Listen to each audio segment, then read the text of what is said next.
Huwag husgahan ang kapwa. Huwag ninyong husgahan ang iba, para hindi rin kayo husgahan ng Diyos. Sapagkat kung paano ninyo hinuhusgahan ang inyong kapwa, ay ganun din kayo huhusgahan ng Diyos. Bakit mo pinupuna ang munting puwing sa mata ng kapwa mo, pero hindi mo naman pinapansin ang malatrosong puwing sa mata mo?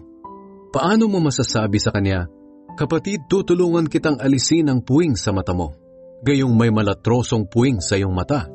Mapagkunwari, alisin mo muna ang malatrosong puwing sa iyong mata.